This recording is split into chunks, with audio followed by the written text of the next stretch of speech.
Grabe ang tarik, hayop.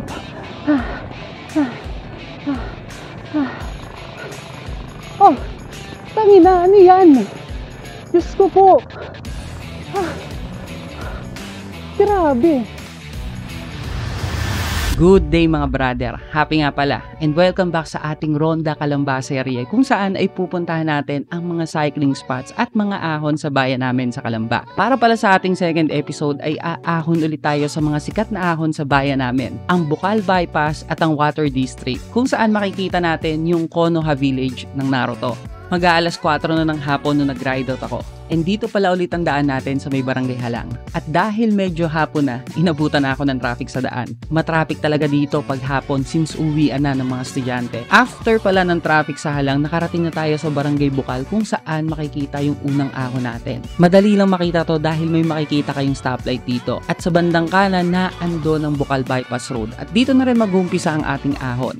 Medyo matindi-tindi din ang ahon dito at isa to sa pinakasikat na ensayuhan ng mga siklista sa bayan namin. At para pala may idea kayo mga brother, ito yung stats ng ahon dito. Ang distance niya, 2.71 kilometers mula sa intersection hanggang sa guardhouse sa pinakataas ng bypass road. Ang average gradient niya, 4 to 5%. Ang max gradient na nakita ko is 13% and ang total elevation natin is 110 meters. Medyo may kahabaan tong ahon na to. At merong tatlo na masasabi ko na hardcore talaga yung gradient ng mga ahon. Yung unang ahon makikita nyo sa may bandang Bukana. Matindi-tindi agad tong ahon na to. Hindi naman ganun kahaba pero consistent na 7% gradient yung ahon dyan. After ng unang ahon, medyo recovery na. Kaya medyo enjoy mo na since yung dalawang susunod na ahon ay matatarik na at medyo mahaba na. Pagkadating ko sa pangalawang ahon, medyo maganit na talaga. Kitang-kita nyo naman nakatingala yung kalsada. Kahit nahihirapan na sa ahon, pangiti-ngiti pa rin para kunwari malakas tayong nilalang.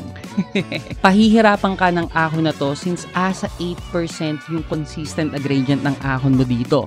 At pagkaliko mo sa pangatlong ahon, ito na ang pinakamatindi sa lahat dahil nandito yung 13% gradient. Maikli lang naman yung pangatlong ahon na yan, kaya sagadin mo na. At may makikita pala kayo na guardhouse dito. Hanggang dun lang po pala pwede magbike since ang bypass road ay meant for motor vehicles only. Nagpahinga lang ako pagkadating ko ng guardhouse at syempre, nagdikit na rin ng sticker. And after ko magpahinga, lulusong na tayo at papunta na tayo sa next nating ahon, ang Water District kung saan natin makikita ang Konoha Village. Ingat lang pala sa paglusong dito mga brother, mabibilis ang sasakyan dito kaya as much as possible huwag kayong gigitna at sa gilid lang lumusong at alalay na rin sa preno para safe tayo. After ko makabalik sa may stoplight, kakanan na tayo papunta ng Water District. Napakadali lang hanapin ang lugar na to kung nagra-ride ka sa south. Ito yung nakatingalang kalsada sa tabing highway.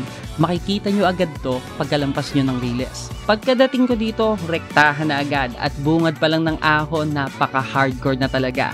Sobrang tarik ng ahon at lawit dila talaga. At para pala may idea kayo mga brother, ito yung stats ng ahon dito. Ang distance niya, 920 meters mula sa baba ng ahon hanggang sa Naruto. And yung average gradient matindi-tindi, 8 to 9%. And yung max gradient na nakita ko, hardcorean talaga, 15%. And yung total elevation natin is 75 meters. Maikli lang naman yung ahon dito. Ang magpapahirap lang sa'yo ay yung pangalawa at pangatlong siko. Nandun kasi yung matitinding gradient.